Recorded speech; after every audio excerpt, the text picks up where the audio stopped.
नमस्कार दोस्तों, स्वागत है आपका मेरे YouTube चैनल गोपेश ज्ञान इंस्पायर्ड में। दोस्तों, हम चैनल पर ऐसे आध्यात्मिक ज्ञान की कहानी बताते हैं जिनसे आपको बहुत सारी प्रेरणाएं मिलेगी और अपने जीवन को सुखी बनाने में बहुत सहायता मिलेगी। साथियों, एक समय की बात है, भगवान बुद्ध अपने शिष्यों को उपदेश दे रहे थे। उन्होंने देखा कि उनका एक शिष्य बहुत उदास बैठा हुआ है। भगवान बुद्ध ने शिष्य से उदासी का कारण पूछा। शिष्य ने कहा, हे भगवान, मेरे मन में एक सवाल चल रहा है जिसके कारण मैं उदास हूँ। भगवान गौतम बुद्ध ने कहा, तुम मुझे अपना प्रश्न बताओ जिसके कारण तुम उदास हो। शिष्य ने कहा, हे भगवान, मैं यह जानना चाहता हूँ कि स्वर्ग जाने का असली हकदार कौन है और वह कौन सा पाप है जिसे करने वाले मनुष्य को नरक जाने से कोई नहीं रोक सकता, तथा पूजा पाठ दान धर्म जप तप आदि प्रकार के लाखों पुण्य के काम करने के बाद भी कुछ मनुष्य नरक में ही क्यों जाते, तथा अत्यधिक घोर पाप करने पर भी कुछ मनुष्य को स्वर्ग की प्राप्ति किस पुण्य के कारण मिलती है। वह कौन सा पुण्य है जो मनुष्य के लाखों पापों का नाश करता है, और ऐसा वह कौन सा पाप है जो उसके पुण्य को नष्ट कर डालता है। दोस्तों, गोपेश ज्ञान इंस्पायर्ड चैनल में आपका दिल से स्वागत है। साथियों, अपने शिष्य का यह प्रश्न सुनकर भगवान बुद्ध कहने लगे, मैं तुम्हें एक कहानी सुनाता हूँ जिससे सुनकर तुमको तुम्हारे सभी प्रश्नों के उत्तर मिल जाएंगे, इसलिए तुम इस कहानी को ध्यान से पूरा जरूर सुनना। वह शिष्य कहता है, हे भगवान, आपके मुख से इस कहानी को सुनना मेरा सौभाग्य है। मैं इस कहानी को ध्यान से पूरा अवश्य सुनूंगा और इसका प्रचार करूंगा, शायद इससे मेरे जीवन में कुछ प्रभाव पड़े। भगवान बुद्ध कहते हैं, पूर्व काल की बात है, किसी देश में एक ही समय पर 4 व्यक्तियों की मृत्यु एक ही साथ हुई थी। वे सभी लोग विचारों में अलग अलग और अलग अलग प्रदेश के रहने वाले थे। उनकी सोच अलग अलग थी, उनका धर्म अलग अलग था। केवल संयोग से ही उन चारों का अंत एक ही समय पर हो गया था। एक ही समय पर यम के दूत उन चारों को लेने के लिए आए थे। मरने वालों में एक तो किसी प्रदेश का राजा था, दूसरा बड़ा धनी व्यापारी था, तीसरा एक पूजा पाठ करने वाला पंडित था और चौथा गरीब मजदूर था जो दिन भर। और वे सभी मृत्यु के पश्चात यमलोक में जाते हैं। यमलोक पहुंचने पर वहां का नजारा देख करके वह बहुत डर जाते हैं। वह चारों लोग बहुत बुरी तरह से कांपने लगते हैं। यमलोक में विशालकाय आकार वाले यमराज सोने से बने सिंहासन पर विराजमान होते हैं। उनके पास चित्रगुप्त और अनेक सलाहकार बैठे हुए थे जो लोगों के पाप और पुण्य का हिसाब रखते थे, जिनके पास सभी प्राणियों का लेखा जोखा रखा हुआ है। यम के दूत उन आत्मा को आगे धकेल रहे होते हैं। कुछ मनुष्य जोर जोर से विलाप कर रहे होते हैं तो कुछ मनुष्य अत्यंत प्रसन्न होकर चल रहे होते हैं। स्वर्ग के द्वार से बहुत सुंदर रोशनी दिखाई दे रही थी तो वहीं नरक के द्वार से धधकती हुई अग्नि की ज्वाला दिखाई पड़ रही होती है। इस भयानक दृश्य को देखकर वे चारों एक दूसरे से बात करने लगते हैं और अपने अपने पाप के विषय में चर्चा कर रहे होते हैं। उन 4 लोगों ने अपने जीवन में बहुत पाप कर्म किए हुए होते हैं और उन सभी को यह जान पड़ता है कि अब वे चारों ही नरक में ही जाने वाले हैं। जब यमदूत उन चारों आत्मा को लेकर यमराज के सामने पहुँचे तो चारों वहां जाकर खड़े हो गए। वे सोच रहे थे कि हम चारों में से कौन स्वर्ग में जाएगा और कौन नरक में जाएगा। इस समय यमराज अपने किसी कारण से अपने सिंहासन से दूसरे स्थान पर गए हुए थे, जिस कारण से यमराज अपने आसन पर विराजमान नहीं थे। उससे पहले ही चारों आपस में बातचीत करते हुए स्वयं को ही स्वर्ग का मिलना चाहिए यह कहने लगे। सबसे पहले राजा कहने लगा, देखो, मुझे तो यमराज पक्का स्वर्ग में ही भेज देंगे क्योंकि मैं एक राजा हूँ। मैंने धरती पर अनेक अच्छे कार्य किए हैं। चारों तरफ लोग मेरे अच्छे कर्मों की चर्चा करते हैं। मेरे द्वारा लुटाए गए दान से लाखों लोगों को खाने को अन्न मिला और रहने को आसरा मिला है। कभी भी कोई मेरे द्वार से खाली हाथ नहीं गया। जो भी आया मैंने उसे इतना दिया कि वह जीवन भर मेरा नाम नहीं भूल पाया है। इसलिए मेरे कर्मों को देखते हुए यमराज मुझे स्वर्ग में भेजेंगे। राजा की बात सुनकर व्यापारी हंस पड़ा और बोलने लगा, यहाँ पर मौजूद मैं अकेला ही सबसे अधिक पुण्यवान हूँ। मुझे छोड़कर तुम सब पापी हो, तुम्हें नरक मिलेगा। मैंने अपने जीवन में बहुत पूजा पाठ किया है, ब्राह्मणों को दान दक्षिणा दी है, मैंने मृत्यु से पूर्व गाय का दान भी किया है। और अब मेरे सभी पुत्र पौत्र मेरी आत्मा की मुक्ति के लिए बड़े यज्ञ का आयोजन कर रहे हैं।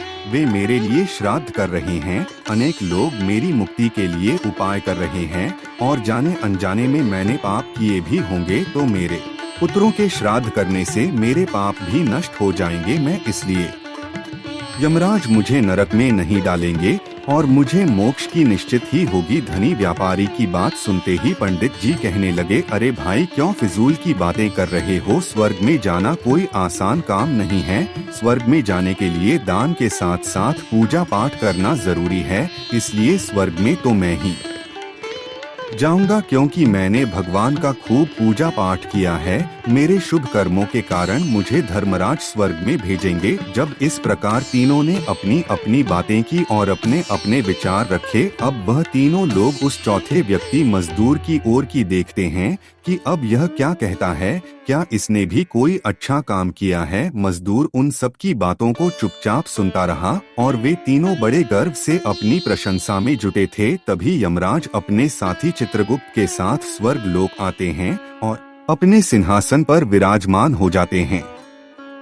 चित्रगुप्त के हाथों में एक मोटी सी किताब थी जिसमें समस्त प्राणियों के कर्मों का लेखा जो लिखा था। उसके बाद चित्रगुप्त राजा से पूछने लगे कि तुम बताओ, तुम तो धरती पर बड़े ही विख्यात राजा थे। तुमने अपने जीवन में कौन कौन से अच्छे कार्य किया और कौन कौन से गलत कार्य किए हैं? मैं अपनी पुस्तक में देखकर यह फैसला करूंगा कि आप स्वर्ग में जाने के अधिकारी हैं या नहीं। तब बड़े गर्व के साथ राजा अपने कर्मों को बताता है कि हे मुनिवर, मैंने अपने राज्य के लोगों को किसी चीज की कमी नहीं होने दी। मेरे यहाँ हर भूखे को भोजन मिलता था। लाखों की धन मोहर उन्हें रोज दान में दी जाती थी। प्रजा के लोग मुझसे से बहुत खुश रहते थे। यही मेरे जीवन के अच्छे कर्म हैं। राजा की बात सुनकर चित्रगुप्त ने अपनी पुस्तक में देखकर उन्होंने राजा को बताया कि तुम जो कह रहे हो वह बिल्कुल सत्य है। तुमने अपनी प्रजा को बहुत सुख दिया है, परंतु इसके साथ साथ तुमने बहुत बड़ा अपराध भी किया है। तुमने अपनी राज्य की सीमा को बढ़ाने के लिए जितने युद्ध लड़े हैं, उन युद्धों में हजारों लाखों की संख्या में सैनिकों की मृत्यु हुई है। उन सब की मृत्यु का कारण तुम बने हो। उनके परिवारों को, उनके बच्चों को अनाथ करने वाले तुम हो। उनकी मृत्यु के कारण उनके परिवार वाले बहुत दुखी हैं। उनको दुखी करने से अच्छा था कि युद्ध लड़कर राज्य न बढ़ाकर तुम अपने पड़ोसी देशों से मित्रता करके उनके साथ व्यापार बढ़ाते, आपका राज्य तब भी समृद्ध और संपन्न रहता। तुमने अपनी प्रजा को नहीं, सैनिकों को सुखी बनाया है, इसलिए तुम स्वर्ग के अधिकारी नहीं हो। यह बात सुनकर राजा चुपचाप पीछे हो गया। उसके बाद चित्रगुप्त ने व्यापारी से पूछा, आपने धरती पर कौन कौन से अच्छे कर्म किए हैं और कौन कौन से बुरे कर्म किए हैं? तुम्हारा भी न्याय होगा, देखते हैं कि तुम स्वर्ग के अधिकारी हो या ना रखें। इस पर व्यापारी कहता है, हे भगवान, मैंने धरती पर जितना धन कमाया उसके आधे भाग से लाखों लोगों को भोजन कराया, कई आश्रमों को दान दिया है, कई बेघर लोगों के इस धन से घर बनवा दिए हैं, कई मंदिरों का निर्माण कराया है, प्रत्येक तीर्थ में भंडारे करवाए हैं, अनेकों बेसहारों को सहारा दिया, जो भूखे थे उन लोगों को भोजन कराया, जिन लोगों के पास धन नहीं था उनको अपने पास से धन दिया। यही मेरे जीवन के अच्छे कर्म हैं। व्यापारी की बात सुनने के बाद चित्रगुप्त ने अपनी पुस्तक खोली जिसमें उसके जीवन के सारे अच्छे बुरे कर्म लिखे हुए थे। फिर यमराज कहते हैं, अरे दुष्ट, तूने जो पाप किया है वह तो इन तीनों के पापों के सामने कुछ भी नहीं है। तेरे एक पाप के कारण तेरा सारा पुण्य फल नष्ट हो गया है। यदि तूने यह पाप नहीं किया होता तो तू स्वर्ग में जा सकता था, लेकिन तूने यह पाप जानबूझकर किया है, इसलिए तुझे नरक में अवश्य जाना पड़ेगा। इतना सुनकर वह धनी व्यापारी बोलता है, हे धर्मराज, इन चारों ने जो भी पुण्य किए हैं वह तो मैंने भी किए हैं, बल्कि उनसे ज्यादा किए हैं। फिर भी मैंने ऐसा कौन सा पाप किया है जो मुझे नरक में भेजा जा रहा है? यमराज कहते हैं, हे दुष्ट, याद कर, तूने उस बूढ़ी औरत जिस पर कोई संतान नहीं थी, जो चलने फिरने में असमर्थ थी, जो दूसरों के सहारे अपना भोजन करती थी, जिसका पति नहीं था, वह एक विधवा थी, उसका कोई सहारा नहीं था, तूने ऐसी औरतों पर गलत लांछन लगाया था कि उसने तेरे घर पर चोरी की है। और तूने उसे वेश्या कहकर उसके चरित्र का हनन किया है, और राजा ने उसे सत्य समझकर उस बूढ़ी नारी को मृत्यु दंड दे दिया था। मनुष्य ब्रह्मा हत्या, चोरी, मदिरापान आदि प्रकार के घोर पापों से भी प्रायश्चित कर मुक्त हो सकता है, किंतु दूसरों पर गलत लांछन लगाने पर कोई प्रायश्चित नहीं है। जो दूसरों पर गलत आरोप करता है, सत्य जानकर भी दूसरों को झूठ कहकर उनके ऊपर दोष डालता है, वह तो सबसे बड़ा पापी है। तेरे द्वारा किए गए सभी पुण्य नष्ट हो जाते हैं, इसलिए तूने जितने भी पुण्य किए हैं वे सभी उस एक पाप के कारण नष्ट हो गए। तुमने धरती पर जो दान धर्म किया है वह तुमने उस पैसे से किया है जिसको कमाने के लिए तुमने बहुत झूठ बोला है। तुमने बहुत ठगी की है, कई चीजों में मिलावट करके बेचा है, नकली चीजों को असली के दाम में बेचा है, कितने व्यापारियों को रास्ते से हटाया है। तुम्हारे इन कर्मों से अनजाने में कितने लोग बीमार होकर मर गए हैं, कितनों ने आत्महत्या कर ली, कितनों की मेहनत का पैसा तुम्हारे पास चला आया, इसलिए तुम स्वर्ग में जाने के अधिकारी नहीं हो। चित्रगुप्त की बात सुनकर व्यापारी भी पीछे हो गया। उसके बाद पंडित जी को आगे बुलाया और पूछने लगे, तुमने अपने जीवन में कौन से अच्छे कर्म किए हैं? तब पंडित जी कहते हैं, हे मुनिवर, मेरा पुण्य यह है कि मैंने हजारों लोगों को ज्ञान दिया है, दिन रात मैंने ईश्वर का जप तप किया है, हजारों कन्याओं का विवाह कराया है, लाखों पिंड दान श्राद्ध कराए हैं, अनगिनत लोगों को मार्गदर्शन किया है, मैं हजारों हवन किए हैं, मैं हजारों यज्ञ किए हैं, इससे ज्यादा शुभ कर्म और क्या हो सकता है? तब चित्रगुप्त अपनी पुस्तक में देखकर बताते हैं, हे पंडित महाराज, आपका कहना सत्य है, आपने वास्तव में हजारों लोगों को ज्ञान दिया है, लेकिन उस ज्ञान पर स्वयं कभी अमल नहीं किया। आपने सैकड़ों यज्ञ पूजा अनुष्ठान कराए पर उसको निस्वार्थ भाव से किया गया कोई कर्म नहीं था। तुम हमेशा से धन के लालची रहे हो, इसलिए तुम स्वर्ग में जाने के अधिकारी नहीं हो। अब वह पंडित जी भी उदास होते हुए पीछे हो गए। अब बचा केवल मजदूर। वह बेचारा अकेला एक साइड में खड़ा होकर सोच रहा था कि मेरा क्या होगा, मुझे तो अपने कर्मों का भी ध्यान नहीं है कि मैं क्या अच्छा किया है, क्या गलत किया है। मैं तो हमेशा अपने मजदूरी मेहनत में ही लगा रहा था। इतने में ही चित्रगुप्त ने उसे भी आवाज लगा दी और उससे पूछा, किंतु वह मजदूर तो पहले से ही कहने लगा, भगवान, मैंने धरती पर एक गरीब के घर में जन्म लिया था और मैं तो दान हवन पूजा पाठ करने के मैं लायक ही नहीं था, तो मैं शुभ कर्म कहाँ से करता? मैं तो अपने परिवार का पालन पोषण बड़ी मुश्किल से कर लेता था। मैं जानता हूँ भगवान कि मैं स्वर्ग में जाने का अधिकारी नहीं हूँ। मैंने धरती पर भी नर्क भोगा है और आगे भी नर्क में ही जाने की हैसियत है, किंतु हे प्रभु, यहाँ पर भी मेरी एक इच्छा है। मैं स्वर्ग में तो नहीं जा पाऊंगा, लेकिन मैं एक बार स्वर्ग को अपनी आंखों को झपका कर देखना चाहता हूँ। इससे अधिक मेरी कोई इच्छा नहीं है, क्योंकि मैंने ऐसा कोई कर्म नहीं किया है जो कुछ देर के लिए ही मुझे स्वर्ग में पहुँचा दे। हे भगवान, मैं दिन रात मेहनत करता था। मैं सुबह में मजदूरी पर निकल जाता था और शाम को आता था। मेरे पास अच्छे कर्म करने के लिए समय ही नहीं बचता था। जो भी समय बचता था मैं अपने बूढ़े माँ बाप की सेवा करने में लगा देता था। इससे ज्यादा मैंने कुछ नहीं किया, इसलिए मैं स्वर्ग का अधिकारी नहीं हूँ। लेकिन यह मेरी एक इच्छा पूरी कर दीजिए जो मैंने आपको बताई है।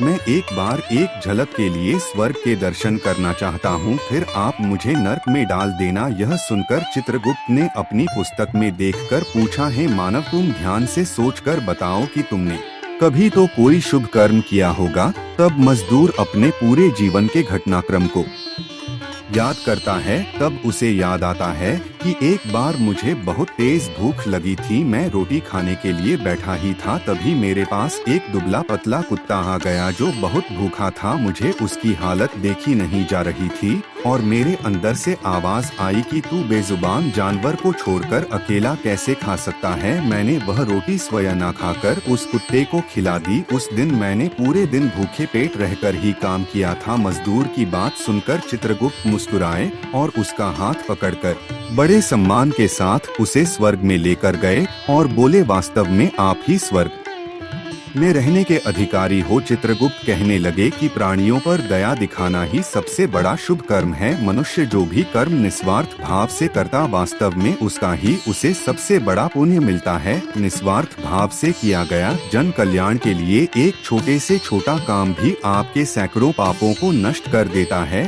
लोगों से लालच, मोह और स्वार्थ के वशीभूत होकर किया गया शुभ कर्म भी फलदायी नहीं होता है। इसीलिए अच्छे कर्म वह कहलाते हैं जिसमें तुम्हारा स्वार्थ ना हो। जो तुमने धन कमाने के लिए दूसरों के साथ बुरे किए हैं, वह अच्छे का यह नहीं होते। हमेशा हजारों पापों को नष्ट करने वाला एक ही अच्छा कर्म हो जाता है, और वह छोटा हो सकता है, वह बड़ा भी हो सकता है। जो आपने किसी के साथ अच्छा किया हो लेकिन उसमें आपका स्वार्थ न हो। जिस व्यक्ति ने निष्काम निस्वार्थ भाव से प्राणियों की सेवा की हो, भले ही उसने जीवन में एक पैसा भी दान न किया हो, पर वह जिस लायक था अपनी सामर्थ्य के अनुसार उसने निस्वार्थ भाव से जो भी काम किया है, वही उसकी मुक्ति का रास्ता तय करता है। तो साथियों, कहानी पसंद आई हो तो कहानी को लाइक करें और हमारे चैनल गोपेश ज्ञान इंस्पायर्ड को सब्सक्राइब करें। धन्यवाद। मिलते हैं अगली कहानी में, तब तक के लिए नमस्कार।